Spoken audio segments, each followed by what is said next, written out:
Bab 56, Kelahiran Kembali. Bicara saja tidak cukup. Aku harus memeriksa apakah kau benar-benar telah merangsang garis keturunanmu sebelum aku bisa membuka paviliun sutra darah untukmu. Jangan khawatir, aku tidak perlu menguji jenis garis keturunanmu. Di sekte kami, orang-orang yang memiliki garis keturunan bisa mempublikasikan garis keturunan mereka atau menyembunyikannya. Pria gemuk itu berkata dengan ringan. Jadi, paviliun sutra darah memang ada di dalam paviliun sutra. Simu sangat gembira mendengar ini, dan bertanya lagi dengan lebih percaya diri. Ada 3 paviliun sutra di sekte kami, yang masing-masing bersesuaian dengan murid tingkat 3A, B, dan C. Hanya ada 1 paviliun sutra darah, tetapi terhubung dengan 3 paviliun sutra melalui batasan.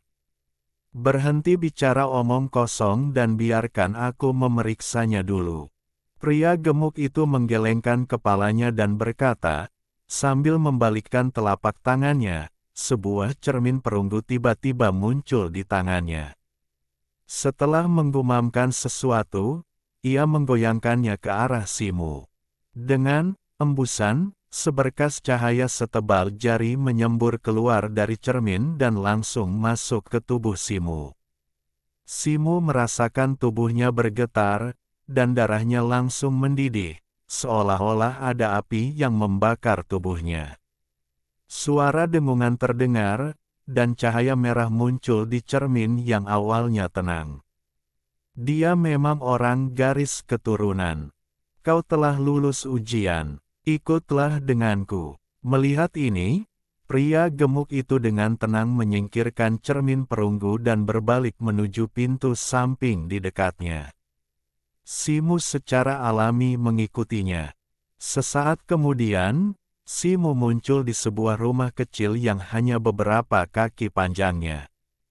Tanahnya diukir dengan lingkaran padat pola perak dan karakter misterius yang tidak diketahui, samar-samar membentuk pola lingkaran besar. Begitu, pria gemuk itu menunggu Simu berjalan ke tengah pola, ia menjepit jari-jarinya dengan satu tangan dan mengangkat tangannya. Sebuah jimat kuning menyala di tangannya tanpa angin, dan berubah menjadi bola api dan terbenam ke dalam pola.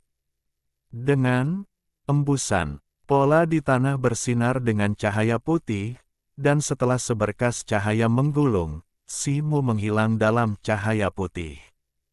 Aku tidak tahu berapa banyak orang garis keturunan yang akan datang sebentar lagi. Sepertinya aku harus mengajukan beberapa jimat teleportasi lagi. Pria gemuk itu bergumam, lalu berbalik dan pergi dengan tangan di belakang punggungnya. Setelah beberapa saat pusing, Simu tiba-tiba menemukan dirinya di sebuah aula yang aneh. Aula ini kosong dan tidak ada seorang pun di sana. Aula itu dibangun dengan semacam batu giok putih, yang luasnya mencapai 1 hektar. Ada lapisan tipis tirai cahaya tembus pandang di udara di atasnya, dan ada lebih dari 100 bola cahaya besar dan kecil yang mengambang di dalamnya. Ketika Simu sedang menatapnya dengan linglung, sebuah suara wanita yang dingin tiba-tiba terdengar di telinganya. Aku Menggu, dan aku juga penjaga paviliun sutra darah ini. Bola-bola cahaya yang kau lihat sekarang adalah berbagai warisan darah yang dikumpulkan oleh sekte kami selama ribuan tahun. Ada seni bela diri dan teknik sihir. Namun, jika kau ingin mempraktikkannya, kau harus memenuhi persyaratan darah tertentu. Jika darahmu terlalu dingin, kau mungkin tidak mendapatkan apapun. Selanjutnya, lemparkan setetes esensi darah ke atas, dan tentu saja akan ada bola-bola cahaya yang memenuhi persyaratan darah. Kau dapat memilih apa yang kau butuhkan dari mereka. Setelah mendengarkannya, meskipun Simu terkejut di mana pihak lain bersembunyi, ia tetap menggigit jarinya tanpa ragu dan melemparkannya ke udara. Setelah setetes darah merah cerah terbang keluar, tampaknya ditarik oleh suatu kekuatan dan berputar di udara tanpa jatuh.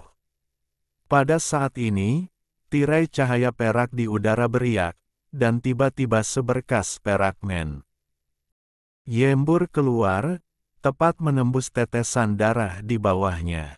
Tetesan darah perlahan menghilang, dan kata-kata merah pekat mulai muncul di layar, satu demi satu, memenuhi seluruh tirai cahaya dalam sekejap. Di atas tirai cahaya, bola-bola cahaya yang awalnya melayang perlahan tiba-tiba berhenti melayang, dan satu terang dan satu gelap mulai berkedip. Dengan dua suara, "us" dan "us", dua bola cahaya, satu besar dan satu kecil, satu hitam dan satu merah, melesat menembus tirai cahaya dan jatuh. Simu hampir tanpa sadar mengangkat tangannya dan meraih kedua bola cahaya itu. Satu adalah sepotong tulang hitam, dan yang lainnya adalah sepotong kulit binatang tak dikenal dengan cahaya merah. "Hei, anak kecil, kau beruntung. Ada dua benda yang cocok untukmu. Tempelkan di dahimu dan kau akan otomatis mendapatkan pengenalan warisan darah yang relevan." Suara Menggu terdengar lagi. Simu setuju dan menempelkan kulit binatang yang lebih kecil di dahinya terlebih dahulu. Tiba-tiba, pikirannya tergerak dan gambaran-gambaran jelas muncul di benaknya.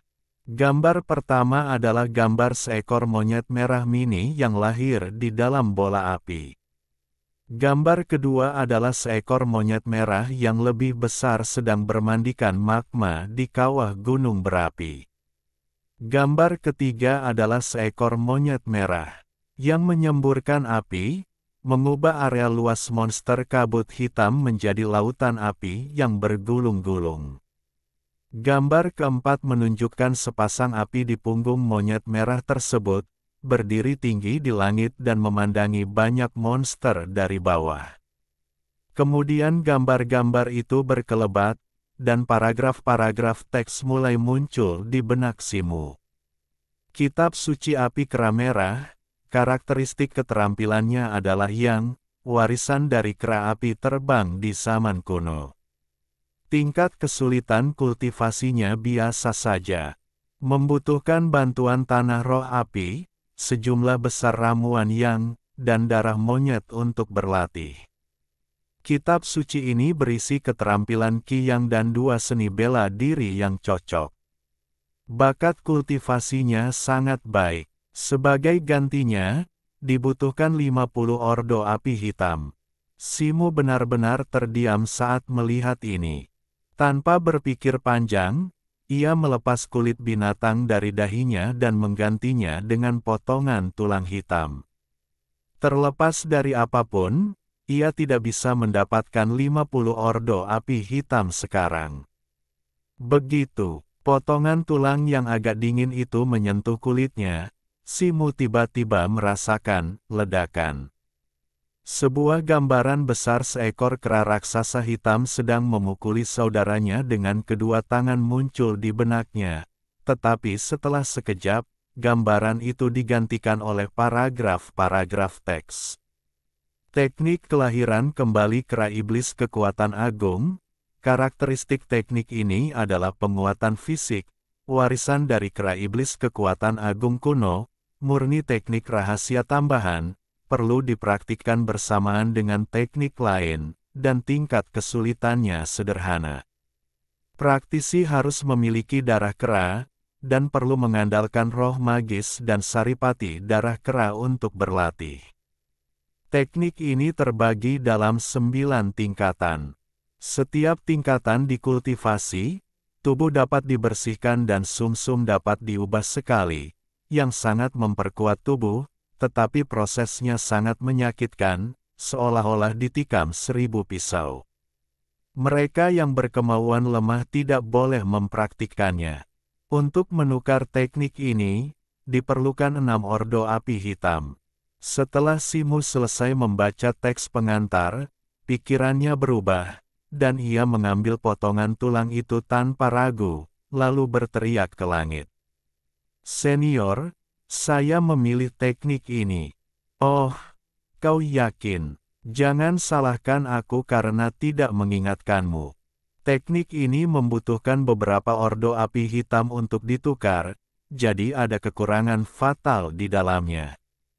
Setahu saya, meskipun teknik garis keturunan ini sangat mudah dipraktikkan, rasa sakit setiap kali kau membersihkan meridian dan mengganti sumsum tulangmu akan meningkat seiring bertambahnya level.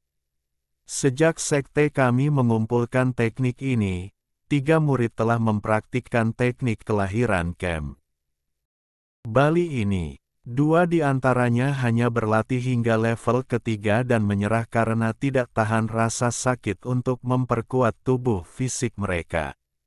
Orang ketiga memiliki tekad yang kuat, tetapi ketika ia mencoba mencapai level kelima, ia tidak tahan lagi dan mati karena meledakkan diri dari ki sejatinya. Selain itu, untuk mempraktikkan teknik ini, kau hanya membutuhkan esensi darah monyet biasa di awal, tetapi kebutuhan akan esensi darah akan meningkat secara bertahap. Pada dasarnya, setelah mencapai level kelima, kau membutuhkan esensi darah monyet iblis. Jadi sekarang harga tukar teknik ini sebenarnya hanya sesuai dengan nilai 3 level pertama. Jika kau bisa berlatih hingga lebih dari 3 level, sekte mungkin akan tahu dan akan secara aktif memberimu hadiah. Suara Menggu terdengar samar dan harum. Terima kasih atas bimbinganmu, senior. Aku akan berusaha sebaik mungkin. Paling-paling, aku hanya akan berlatih 3 tingkat pertama. Simu terkejut mendengarnya, tetapi setelah berubah pikiran, ia tetap bersikeras. Baiklah, karena kau sudah bilang begitu, aku tidak akan menghentikanmu. Lemparkan benda-benda dan 6 perintah api hitam itu ke udara, dan aku akan membuatkan salinannya untukmu. Menggu berkata tanpa emosi, tanpa niat membujuknya. Simu setuju, lalu berlari ke atas sambil membawa kulit tulang dan 6 perintah api hitam. Akibatnya, kulit tulang itu berkelebat dan menghilang kembali ke dalam tirai cahaya. 6 perintah api hitam itu sebelumnya menghilang dalam sekejap. Tak lama kemudian, sebuah slip giok merah muda jatuh dari tirai cahaya, dan Simu meraihnya. Ingat, slip giok itu terlarang dan akan hancur sendiri dalam 3 hari. Setelah kau menghafal isinya, kau tidak boleh membagikannya kepada orang lain. Jika tidak, jika sekte tahu, setidaknya ilmu bela dirimu akan dihapuskan, dan nyawamu akan direnggut. Suara Menggu terdengar lagi. Bab 57, Master Jiwa. Junior akan mengingatnya. Mendengar ini, Simu langsung setuju tanpa ragu, lalu dengan hati-hati meletakkan slip giok merah muda itu ke tangannya. Baiklah, kau boleh pergi sekarang. Menggu tampak puas dengan jawaban Simu, dan dengan tenang memerintahkannya untuk pergi. Kemudian, tak ada suara di aula. Simu membuka mulutnya dan hendak bertanya bagaimana caranya pergi ketika riak-riak muncul lagi di tirai cahaya tembus pandang di udara. Lalu gumpalan cahaya putih jatuh darinya, menyelimuti tubuh Simu. Simu merasakan kilatan cahaya putih di depan matanya, dan ketika ia dapat melihat pemandangan di sekitarnya dengan jelas lagi, ia mendapati dirinya telah kembali ke rumah kecil di perpustakaan sutra. Ia menenangkan diri dan melihat sekeliling. Melihat Paman Ju yang gemuk tidak ada di sana, ia tidak terburu-buru meninggalkan rumah kecil itu, melainkan melangkah dengan hati-hati, meninggalkan pusat pola lingkaran besar di tanah, dan mulai mengamati dengan saksama pola-pola perak dan kata-kata misterius yang terukir pada pola tersebut. Meskipun ia sama sekali tidak memahami pola dan kata-katanya, ia samar-samar menduga bahwa ini pastilah batasan yang disebutkan Paman Ju yang berhubungan dengan paviliun sutra darah, dan itu pasti dipicu oleh jimat kuning di tangannya. Dengan pemikiran ini, ia mengeluarkan sebuah jimat kuning dari tangannya. Itu adalah jimat penerimaan Sekte Xuanwu yang diberikan Ye Hongyao, ahli bawaan dari Sekte Miaoyin, sebelumnya. Ketika ia meninggalkan Gunung Yunxia untuk memulihkan diri, ia berulang kali mempelajari jimat ini dalam waktu yang lama. Jimat semacam ini tampak seperti selembar kertas panjang dengan beberapa pola dan kata-kata aneh yang tergambar di atasnya, membentuk pola yang aneh, tetapi memiliki efek magis yang tak terbayangkan.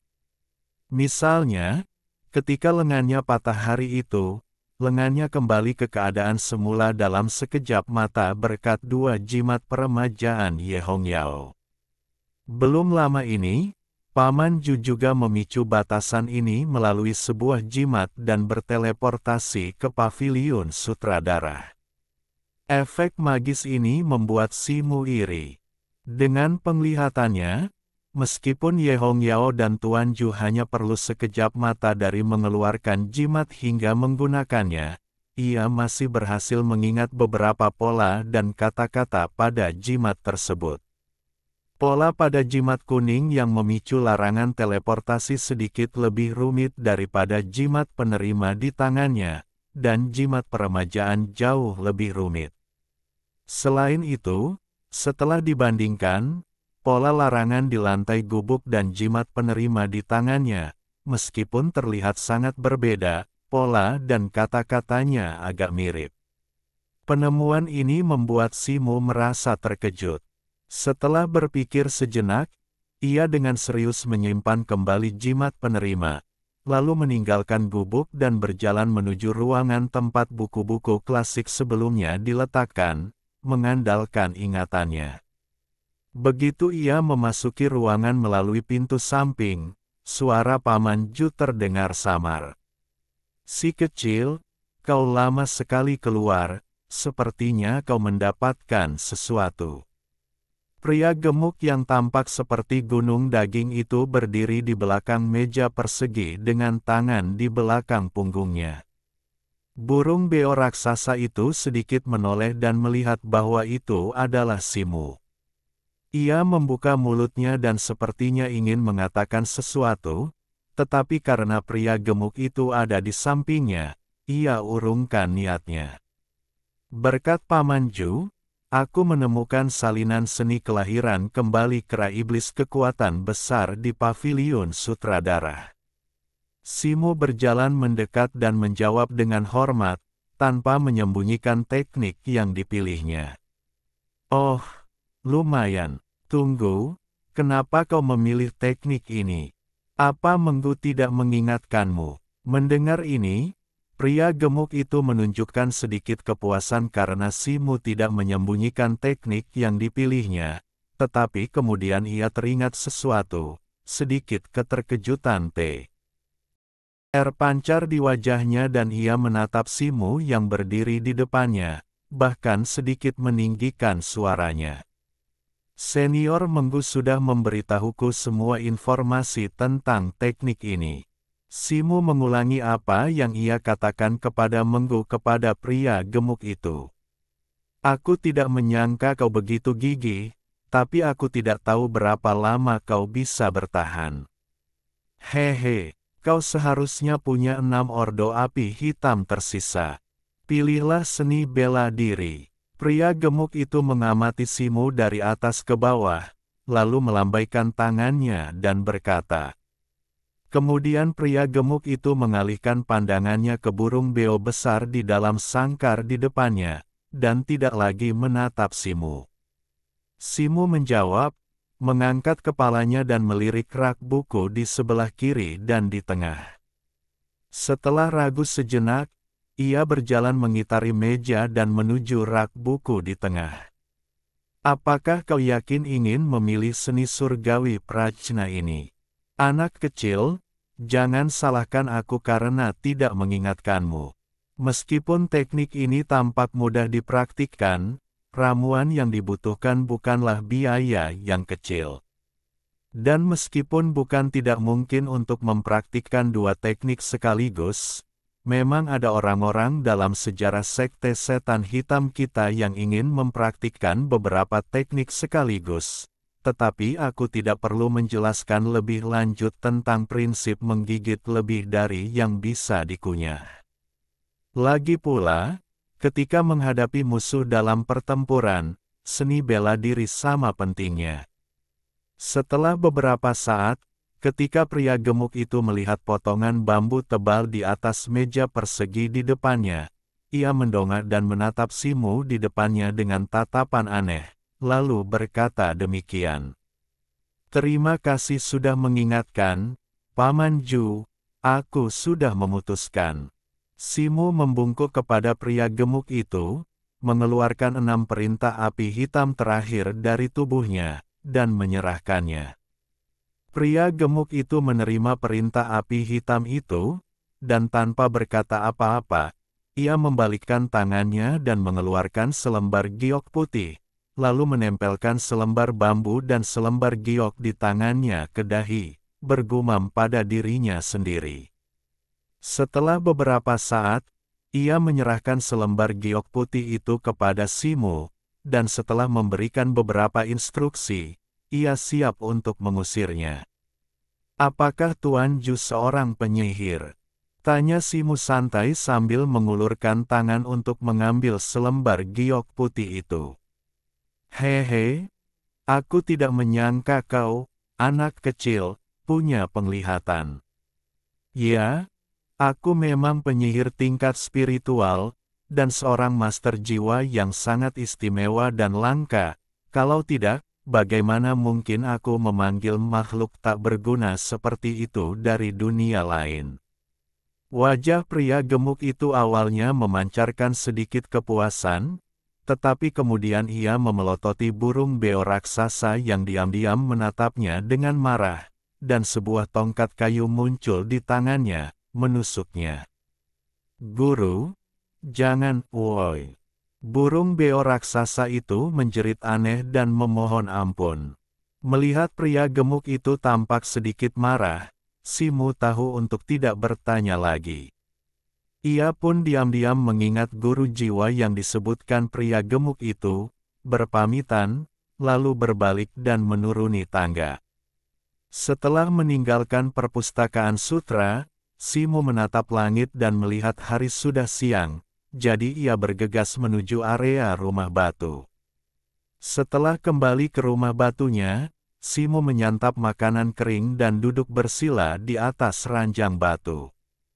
Ia dengan hati-hati mengeluarkan 2 keping batu giok di tangannya dan bersiap untuk menghafalnya. Lagi pula, ia hanya punya waktu 3 hari untuk membaca 2 kitab suci ini, jadi ia tidak bisa membuang-buang waktu yang berharga.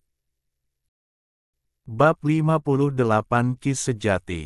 Simu pertama-tama mengambil slip giok merah muda yang berisi rahasia kelahiran kembali kera iblis kekuatan besar, menempelkannya di dahi, dan memejamkan mata. Waktu berlalu sedikit demi sedikit. Setelah lebih dari setengah jam, alis Simu tiba-tiba terangkat, dan ia membuka matanya, mengerutkan kening, dan wajahnya tampak agak jelek. Tadi di paviliun sutradara, ia hanya melirik pengenalan teknik ini. Sekarang ia telah membaca dengan saksama 9 tingkat teknik tersebut. Hasilnya, ia menemukan bahwa proses latihan teknik ini memang tidak rumit, bahkan bisa dikatakan mudah dipahami, tetapi ia tetap tidak bisa langsung berlatih.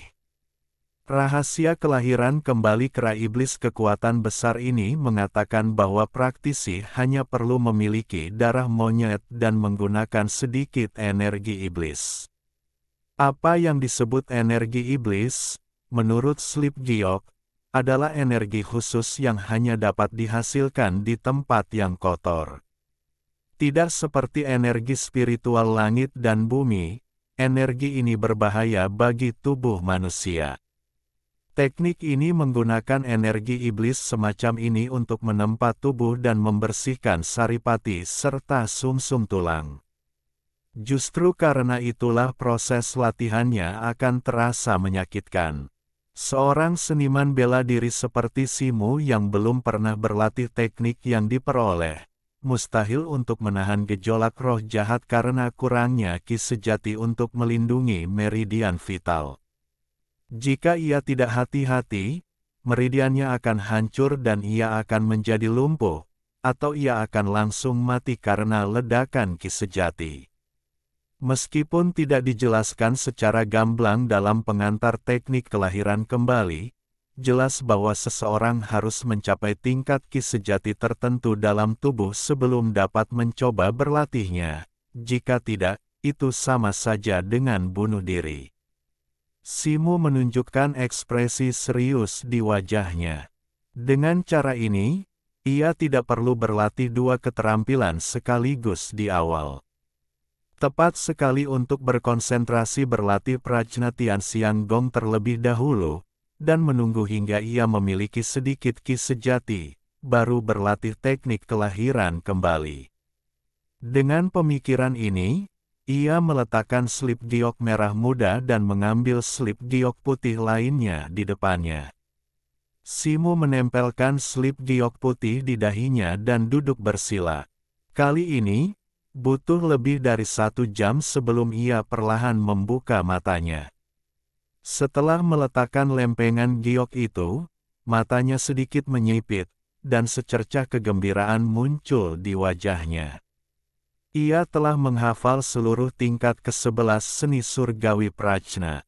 Seperti yang dijelaskan dalam pendahuluan, tidak ada masalah besar dalam memahami seni ini. Ia menarik napas dalam-dalam, bangkit dan meregangkan otot-ototnya di dalam rumah, lalu kembali ke ranjang batu dan duduk bersila lagi. Setelah melafalkan rumus seni dalam hati, ia meletakkan tangannya rata di atas lutut dan duduk dengan kelima hatinya menghadap ke langit. Perbedaan terbesar antara seni yang dipelajari dan metode latihan tubuh yang telah dipraktikkan Simus sebelumnya adalah perlunya menggunakan indera ki yang telah dipahami untuk memahami energi spiritual langit dan bumi di sekitarnya, memasukkannya ke dalam tubuh, dan mengubahnya menjadi ki internal. Proses ini berkaitan dengan kualifikasi praktisi, seni yang dipraktikkannya, dan lingkungan tempat ia berlatih. Semakin baik bakat, semakin kuat pemahaman akan indera ki, dan semakin canggih praktik seni tersebut, secara alami akan lebih mudah untuk menarik energi spiritual langit dan bumi di sekitarnya ke dalam tubuh. Tentu saja, jumlah energi spiritual langit dan bumi di lingkungan sekitar juga krusial. Simu duduk dengan tenang, berusaha sekuat tenaga menenangkan pikirannya, dan pada saat yang sama berlatih sesuai dengan tingkat pertama seni tersebut. Tak lama kemudian, senyum pahit muncul di sudut mulutnya. Ia telah memahami indera ki, dan menurut metodenya, ia dapat dengan cepat merasakan energi spiritual dunia di sekitarnya, tetapi darah dan ki di meridiannya cukup lambat, dan ia tidak dapat mengalirkannya dengan lancar ke dalam tubuhnya untuk sementara waktu. Seiring pikirannya menjadi lebih tenang, dan ia mencoba berulang kali, ia dapat merasakan energi spiritual dunia di sekitarnya dengan semakin jelas. Tetapi setiap kali ia mencoba memasukkannya ke dalam meridiannya, sebuah kekuatan penghalang dan tolak yang samar akan muncul di meridiannya, menolak energi spiritual dunia. Li Changhai pernah berkata bahwa darah monyet batu akan menyebabkan kekuatan darah terhambat, dan kecepatan kondensasi ki sejati jauh lebih lambat daripada yang lain, dan memang demikian. Ketika Simu memikirkan hal ini, ia mendesah dalam hati, tetapi ia tidak patah semangat, dan matanya menunjukkan sedikit tekad. Darah monyet batu tidak sepenuhnya menghalangi jalan kultivasinya. Meskipun kecepatan kultivasinya akan lebih lambat daripada yang lain, kerja keras dapat menutupi kekurangannya. Selama ia cukup kuat, seharusnya tidak sulit baginya untuk mendapatkan beberapa sumber daya kultivasi di sekte seperti Sekte Setan Hitam, dan prestasinya di masa depan mungkin tidak akan tertinggal dari yang lain. Akhirnya, ketika hari benar-benar gelap di luar, setelah kegagalan yang tak terhitung jumlahnya, Simu menangkap sedikit cahaya spiritual itu. Energi spiritual langit dan bumi yang sangat halus dengan hati-hati dimasukkan ke dalam tubuhnya, perlahan-lahan mengalir di meridiannya. Simu tidak berani bersantai sama sekali, tetapi ia masih tidak bisa menahan kegembiraan di matanya. Ia tahu di dalam hatinya bahwa sampai saat ini, ia akhirnya menginjak titik awal seni bela diri. Waktu berlalu, malam berganti siang, dan siang kembali gelap. Simu tetap duduk bersila tanpa bergerak. Tiba-tiba, tubuh Simu bergetar pelan, dan ia membuka matanya. Ia menopang dirinya di tempat tidur dengan tangannya, membalikkan badan, dan melompat ke tanah. Setelah berlatih keras seharian penuh, ia sama sekali tidak merasa lelah, melainkan merasa energi dan memiliki kekuatan tak terbatas di tubuhnya. Pah! Lengan Simu bergetar, dan ia melancarkan 2 pukulan, membelah udara dengan suara siulan tumpul. Udara tiba-tiba meledak 2 kali, seolah-olah 2 petasan besar telah diledakkan. Mata Simu berkilat, dan matanya menatap tangannya. Kekuatan fisiknya tidak meningkat saat ini, tetapi kekuatan tinjunya tiba-tiba meningkat pesat. Aliran udara lemah perlahan mengalir melalui meridian Simu. Dengan pikiran, aliran udara ini langsung mengalir deras, dan mengembun ke tengah, berubah menjadi gumpalan ki sejati yang sangat halus. Inilah hasil kerja kerasnya seharian penuh. Akhirnya ia memadatkan untaian pertama ki sejati. Meskipun setipis benang, itu menandakan bahwa ia akhirnya menjadi seorang pejuang sejati pasca Natal. Kekuatan angin tinju tiba-tiba meningkat berkat untaian ki sejati ini. Simu menunjukkan secercah kegembiraan di wajahnya. Setelah sedikit ragu, ia tiba-tiba memadatkan untaian ki sejati ini ke telapak tangannya. Telapak tangannya tiba-tiba terasa panas dan sedikit mengembang.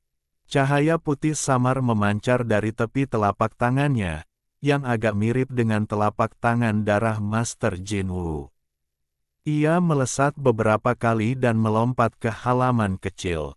Ia melihat sekeliling dan mendarat di sebuah batu hijau seukuran batu kilangan di sudut halaman.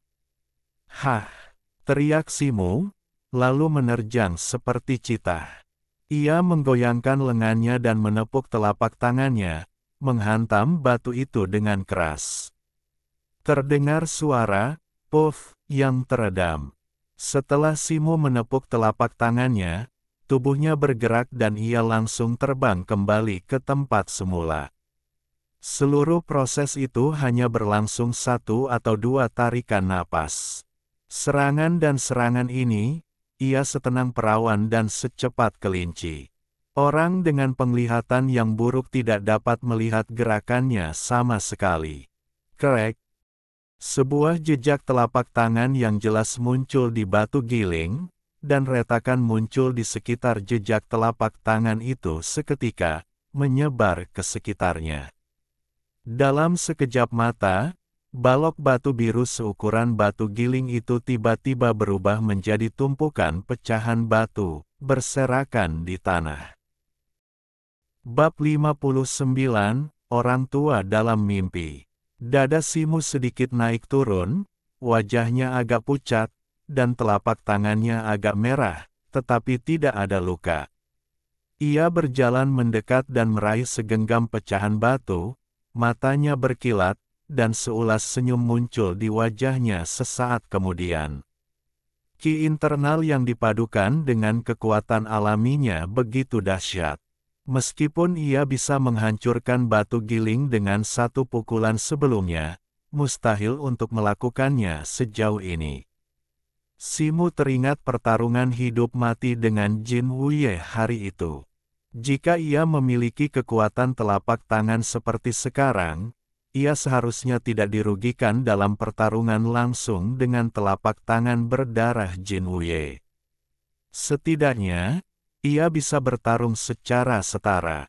Mata Simu bergerak, lalu ia membalikkan tangannya untuk membuang kerikil di tangannya dan menggelengkan kepala. Meskipun telapak tangan tadi kuat, ia juga menghabiskan ki yang baru saja terkumpul di tubuhnya. Jika ia ingin pulih, ia harus bermeditasi lagi sebentar. Jika ia ingin berhadapan langsung dengan pendekar tahap pertengahan pasca Natal seperti Jin Wuye, ia harus terus berlatih dan memadatkan lebih banyak ki. Simu kembali ke tempat tidur di rumah batu dan duduk bersila, dengan sedikit renungan di wajahnya. Ia harus mengatur ulang jadwalnya. Hal terpenting adalah terus berlatih fenomena surgawi prajna untuk mencapai standar masuk seni kelahiran kembali kera iblis kekuatan besar sesegera mungkin. Sedangkan untuk seni bela diri, ia tidak memiliki ordo api hitam tambahan untuk ditukar dengan seni bela diri yang telah diperolehnya untuk saat ini. Jadi ia hanya bisa terus berlatih teknik pedang Feng Qi dan tinju pemecah batu. Ia telah berlatih kedua seni bela diri ini hingga mencapai titik kesuksesan yang luar biasa, dan kekuatannya juga sangat besar. Dengan bantuan Ki sejati, keduanya sudah cukup untuk menghadapi situasi saat ini. Memikirkan hal ini, Simu kembali menempelkan slip giok merah muda di tempat tidur di dahinya dan mulai melafalkannya. Meskipun ia tidak bisa berlatih seni kelahiran kembali kera iblis kekuatan besar ini saat ini, menghafalnya dengan saksama di sisa waktu bukanlah masalah. Siang hari di hari ketiga, dua suara renyah berturut-turut membangunkan Simu yang sedang duduk bersila bermeditasi. Ia memandangi dua tumpukan kecil bubuk halus, satu putih dan satu merah, di tempat tidur di depannya, dan matanya berkedut. Sepertinya apa yang dikatakan Menggu benar. Setelah 3 hari berlalu, lembaran giok berisi latihan yang disalin dari perpustakaan sutra ini akan otomatis hancur dan lenyap. Untungnya, ia sudah menghafal latihan pada kedua lembaran giok tersebut. Tepat ketika Simu sedang memikirkan sesuatu, terdengar suara langkah kaki di halaman luar rumah, lalu seseorang mengetuk pintu. Simu mengangkat alisnya, bangkit, dan membuka pintu. Ada dua orang berdiri berdampingan di luar rumah. Mereka adalah Bai Si dan Xiao Ming. Saudara Si, aku belum melihatmu keluar selama 3 hari. Apakah kau berlatih keras secara tertutup? Tapi kultivasi tidak bisa terburu-buru. Saudara Xiao dan aku akan berjalan-jalan di sekitar gerbang gunung dan mempelajari beberapa situasi di sekte. Aku ingin tahu apakah saudara Si tertarik untuk berjalan bersama kami. Bai Si mengundang sambil terkekeh. Mendengar ini, Simu segera memikirkannya, lalu berkata sambil tersenyum. Baiklah, aku merasa cemas akhir-akhir ini, dan aku hanya ingin jalan-jalan, jadi ayo kita pergi bersama. Sekte Iblis Hitam mendorong para muridnya untuk bertarung, dan dilihat dari situasi di hari pertama masuk, para murid di sekte tersebut juga membentuk kelompok dan membentuk banyak kelompok kekuatan. Setelah pertempuran ini, kelompok murid baru Simu kemungkinan akan segera membagi lingkaran kekuatan mereka sendiri. Bai Si dan Xiao Ming tentu saja melihat bahwa si Mulu biasa kuat, jadi mereka ingin berteman dengannya. Simu tentu saja tidak akan menolak kebaikan seperti itu, dan ia hanya memikirkan di mana bisa membeli dan menjual ramuan di Sekte Iblis Hitam. Ramuan pemurni tulang yang dibutuhkan untuk berlatih fisika surgawi prajna belum ditemukan. Haha, bagus, ayo kita pergi tanpa menunda lagi. Bai Si dan Xiao Ming saling memandang dan berkata sambil tertawa. Ngomong-ngomong, kita juga bisa mengundang murid lain, saran Xiao Ming dengan santai. Yah, gadis berlonceng di sekujur tubuhnya kemarin sepertinya tinggal tak jauh di depan. Bai Si langsung mengangguk dan menunjuk ke sebuah kamar di rumah batu di depan. Maka mereka bertiga pun berjalan maju sambil mengobrol. Malam itu, Simu berbaring di tempat tidur, bernapas dengan ringan dan perlahan. Tempat tidurnya dekat dengan jendela, dan cahaya bulan yang terang menyinari jendela bagai air yang membasahi tubuhnya yang sedikit bergelombang. Sebuah gunung terjal menjulang tinggi ke langit. Gunung itu berwarna biru tua dan halus, dengan sedikit pepohonan. Meskipun dikelilingi oleh pegunungan, tak satu pun dari mereka yang dapat melampaui puncak biru tua yang sunyi ini.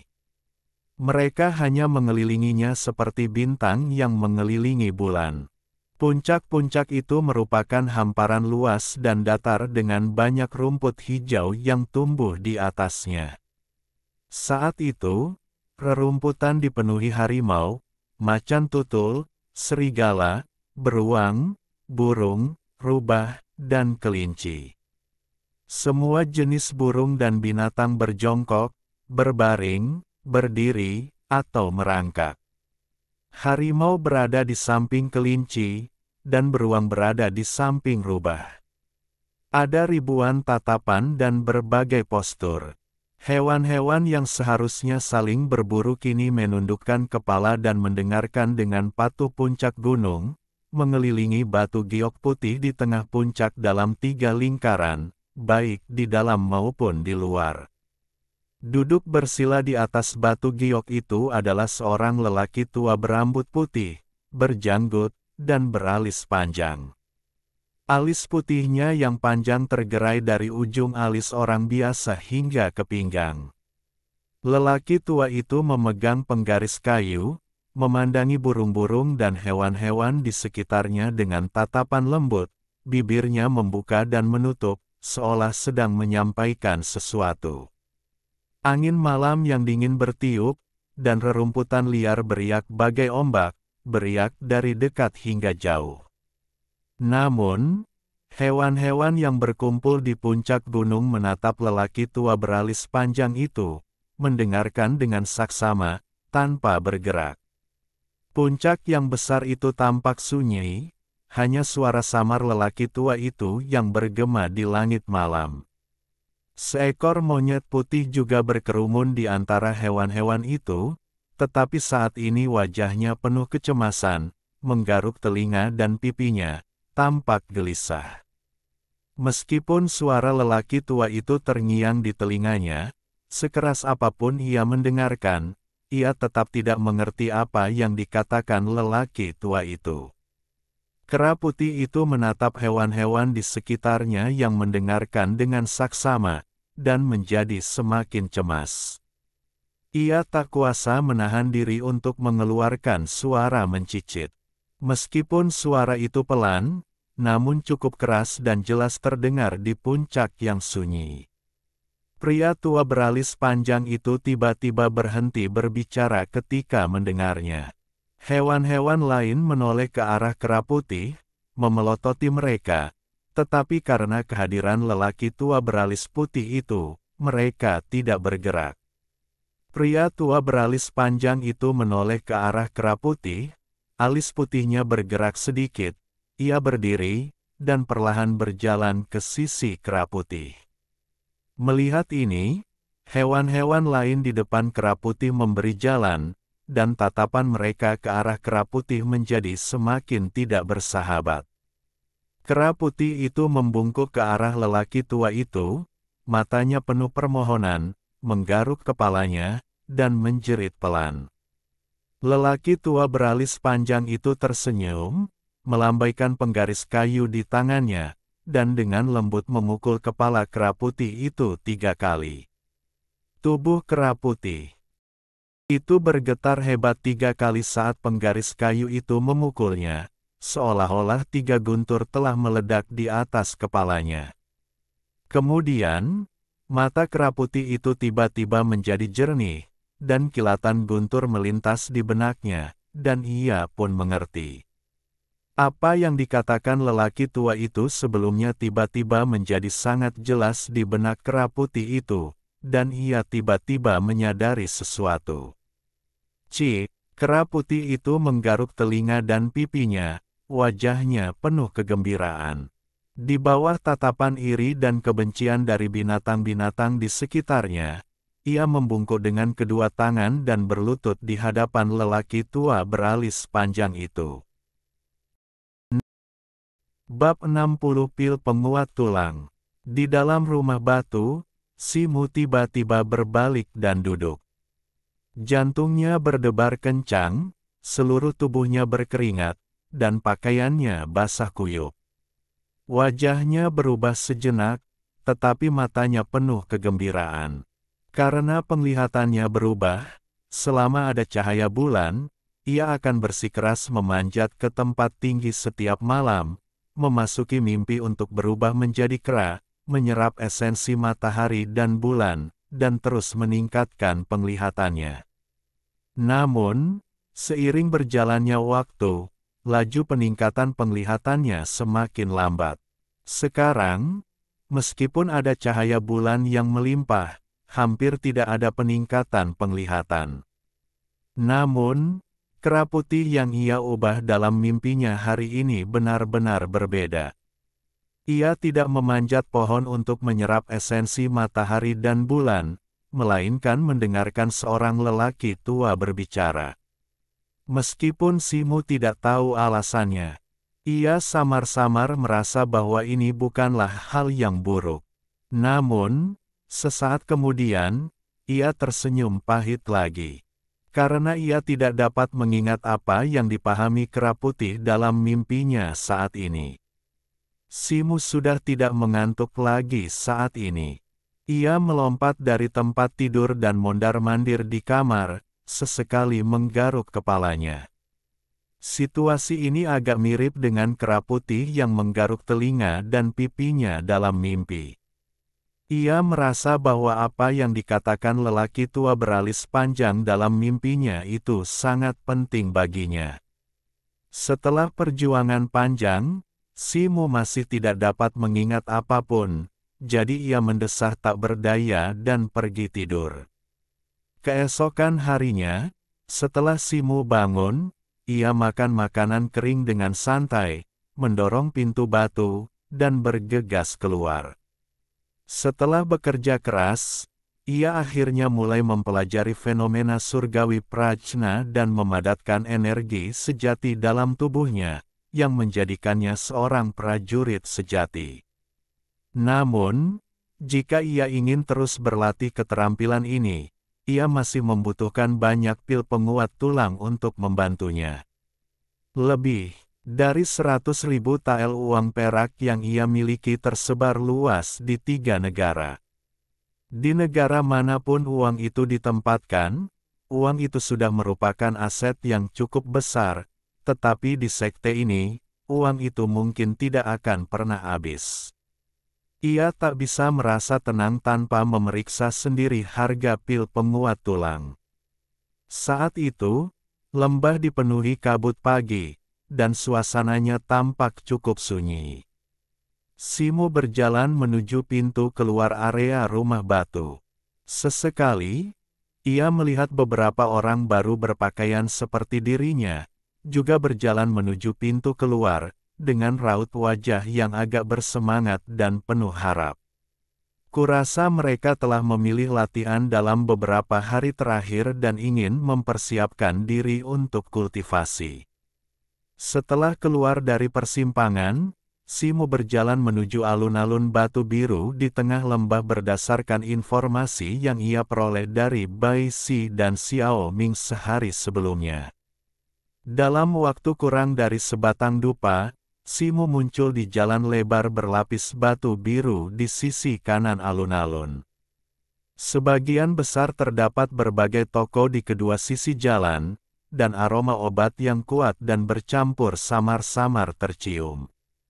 Simo tak kuasa menahan diri untuk tidak menyegarkan diri oleh aroma itu, dan langkahnya terasa 3 langkah lebih cepat. Tak lama kemudian, ia tiba di loteng 3 lantai yang cukup mewah. Seperti dugaannya, banyak orang yang datang dan pergi ke sana, dan suasananya sangat ramai. Simo mendongak dan melihat sebuah plakat emas sepanjang sekitar 3 meter tergantung di atas pintu masuk pavilion, dengan 3 karakter besar tertulis di atasnya, Pavilion dan Siang. Begitu memasuki toko, ia sedikit terkejut. Bagian dalamnya jauh lebih besar dari yang dibayangkannya. Aula itu terang dan luas, dan langit-langitnya setinggi 1 meter dari tanah. Plakat itu cukup besar untuk menampung 100 orang tanpa terasa sesak. Aula itu dikelilingi meja-meja yang terbuat dari kayu teras ungu yang berharga. Di belakang meja-meja itu terdapat deretan rak tinggi yang terbuat dari kayu teras ungu. Beberapa rak diisi dengan berbagai macam herba, sementara yang lain diisi dengan botol-botol porselen kecil yang indah, yang pasti berisi berbagai macam ramuan. Saat ini, sudah ada 20 hingga 30 murid biasa sekte setan hitam di aula. Kebanyakan dari mereka sedang berbicara dengan orang-orang di belakang meja yang juga mengenakan pakaian hitam. Di antara deretan rak, terdapat juga banyak orang berpakaian hitam yang sibuk mondar-mandir dari waktu ke waktu, mengambil botol-botol porselen atau herba dari rak-rak tersebut. Dari segi pakaian, para murid biasa di aula ini berpakaian hampir sama persis dengan orang-orang berpakaian hitam di balik meja kasir.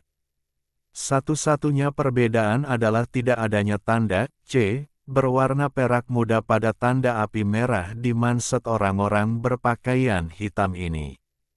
Selain itu, orang-orang berpakaian hitam ini umumnya berusia lebih tua. Hati Simo tergerak. Orang-orang ini seharusnya adalah murid pesuruh yang disebutkan Zhou Kuang. Meskipun mereka disebut murid pesuruh, mereka semua adalah murid seni bela diri. Tingkat kultivasi terendah adalah sekitar tingkat ke-6 atau ke-7 dari pengerasan tulang, dan tingkat tertinggi adalah tingkat ke-10 atau bahkan ke-11 dari pengerasan tulang. Orang-orang ini bersedia datang ke sekte setan hitam untuk menjadi pelayan pesuruh, mungkin demi kesempatan 30 promosi ke murid biasa kelas C setiap tahun. Lagi pula, tidak semua orang dapat memahami indra ki sebelum usia 15 tahun, dan kekuatan serta fondasi sekte-sekte ini seharusnya jauh melampaui jangkauan Akademi Seni Bela Diri Nasional seperti Akademi 5 Kaiyuan. Begitu kau menonjol, kau bisa langsung menjadi murid kelas C sekte, dan statusmu akan langsung naik. Aku tidak tahu apa yang diinginkan kakak senior ini. Maukah kau kubantu memperkenalkannya? Melihat Simo masuk, seorang murid pesuruh berpakaian hitam berusia sekitar 17 atau 18 tahun datang dari balik pintu, membungkuk terlebih dahulu lalu tersenyum. Tidak, aku ingin melihatnya sendiri dulu. Simo menggelengkan kepala dan berkata. Murid pesuruh muda itu tersenyum lagi, lalu membungkuk hormat dan kembali ke posisi semula. Simo meliriknya, lalu berjalan langsung ke konter tengah dan perlahan mengamati rak-rak. pil harimau ekstrim, su awan ungu, cairan 5 ular, pil Yuanling. Berbagai jenis pil membuka mata Simu dan ia diam-diam terkesima. Meskipun aula lantai 1 ini hanya untuk murid tingkat rendah, pil termurah harganya 20 tael per pil, dan kebanyakan harganya antara 100 hingga beberapa ratus tael. Sepertinya tanpa kekayaan, pil itu sungguh tak terjangkau. Hei, pil geng darah. Mata Simu berbinar, dan akhirnya ia menemukan sebuah nama yang familiar. Ia melirik ke bawah dan melihat, 85, tertulis dengan warna hitam di atas latar belakang merah di bawah rak. Simu cukup terkejut. Ia tidak menyangka pil geng darah yang diberikan kepada pendatang baru di sekte itu juga sangat berharga. Setiap murid kelas C bisa menerima 3 pil gratis setiap bulan, yang nilainya hampir 300 tael perak. Menurut Zhou Kuang, jumlah murid kelas C di sekte itu sendiri mencapai lebih dari 2000. Meskipun jumlah murid kelas A dan kelas B sedikit, sumber daya yang mereka konsumsi tidak kalah dengan murid kelas C. Bukankah itu berarti pengeluaran bulanan sekte pil geng darah saja lebih dari 1 juta tael? Ketika Simu memikirkan hal ini, ia langsung menarik napas dingin, dan pendapatnya tentang kekuatan dan fondasi sekte iblis hitam kembali mencuat. Ramuan macam apa yang diinginkan kakak senior ini? Kami punya semuanya di sini. Seorang murid pesuruh berpakaian hitam yang tampan muncul di balik meja. Pil penempat tulang. Kali ini Simu tidak menolak. Ia tidak mengenali sebagian besar ramuan di sini, dan perlahan-lahan kehilangan minat untuk mencarinya. 1000 tael perak per pil. Murid pesuruh yang tampan itu berpikir sejenak dan tersenyum tipis. Mahal sekali. Simu tak kuasa menahan diri untuk mengubah raut wajahnya ketika mendengar ini. Kakak senior, kau tidak tahu bahwa memurnikan pil penempat tulang ini membutuhkan sejenis ramuan berharga, jadi harganya tentu saja tidak murah. Murid pesuruh yang tampan itu tersenyum lembut dan menjelaskan. Kalau begitu, berikan aku 3 pil. Simu merenung sejenak dan mengeluarkan 3000 tael perak dari tangannya. Awalnya, ia ingin membeli lebih banyak sekaligus, tetapi karena ia baru di sini, ia tahu prinsip untuk tidak memamerkan kekayaannya, jadi kemungkinan terburuk yang bisa terjadi adalah ia hanya akan melakukan beberapa perjalanan lagi.